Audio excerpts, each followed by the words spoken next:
Assalamualaikum warahmatullahi wabarakatuh. Kegiatan ekonomi di lingkungan setempat. Pekerjaan di sekitar kita seperti perajin batik, pemahat, pembuat mebel, pembuat anyaman, dan lain sebagainya.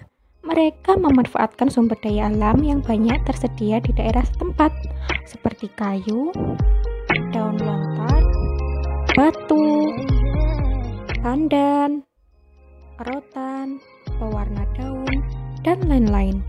Oleh karena itu, hasil karya yang dihasilkan di setiap daerah pasti berbeda-beda.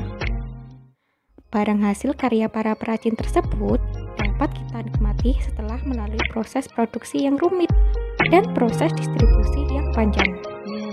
Perhatikan contoh berikut ini ya.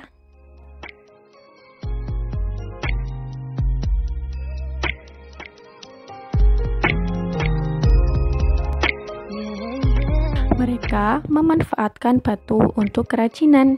Barang yang dihasilkan di gambar yaitu cobek dan ulekan. Sumber daya alam yang digunakan yaitu batu. Manfaat bagi masyarakat yaitu sebagai alat untuk memasak.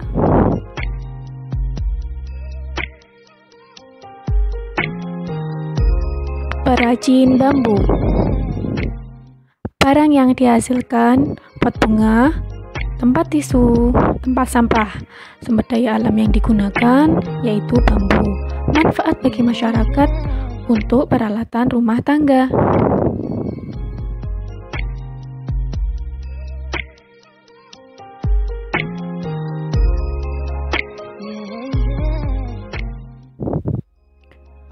Perajin limbah laut. Barang yang dihasilkan yaitu berupa bros, hiasan dinding, gelang, dan lain-lain. Sumber daya alam yang digunakan yaitu kulit kerang. Manfaat bagi masyarakat sebagai hiasan.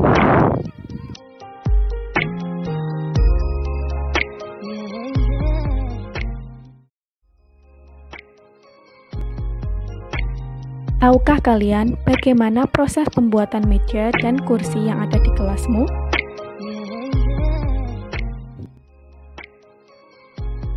Proses pengolahan kayu dimulai dari tebang pohon. Nah, cara menebang pohon harus memilih pohon yang sudah tua ya. Dan penebangan hendaknya diiringi dengan penanaman hutan kembali atau reboisasi. Kemudian kayu-kayu yang sudah ditebang lalu dipotong sesuai dengan kebutuhan. Kayu-kayu yang sudah dipotong tersebut kemudian diangkut dengan menggunakan kendaraan lalu dikirimkan ke penggergaji kayu. Di tempat inilah kayu-kayu dibelah menjadi beberapa bagian. Ada yang dibuat papan, ada juga yang dibuat balok sesuai dengan ukuran tertentu. Nah, biasanya hasil dari papan atau balok yang dihasilkan oleh penggergaji tersebut kemudian dijual ke pengrajin kayu. Mereka membeli kayu sesuai dengan bahan yang akan dibuat. Jika mereka akan membuat meja, maka kayu yang akan dibutuhkan yaitu kayu yang berbentuk papan untuk membuat atas meja, sedangkan balok untuk membuat bawah meja. Pengrajin kayu menjual meja tersebut ke toko mebel, sedangkan toko-toko mebel itu menjual lagi ke orang-orang yang membutuhkan. Tetapi ada juga pengrajin kayu yang tidak menjual barang-barang tersebut karena barang tersebut sudah merupakan pesanan. Di sekolah-sekolah biasanya membutuhkan meja dan kursi untuk kegiatan belajar mengajar.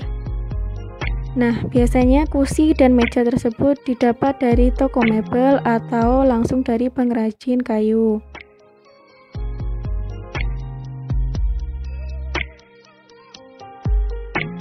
Ternyata proses perjalanan sebuah meja dari pengrajin kayu sampai saat digunakan untuk belajar membutuhkan proses yang panjang ya. Kita dapat belajar dengan baik karena adanya hasil produksi yang dihasilkan pengrajin kayu. Kita juga dapat mencontoh sikap yang ditunjukkan oleh pengrajin kayu saat bekerja, yaitu sikap pantang menyerah, kerja keras demi memenuhi kebutuhan hidup mereka.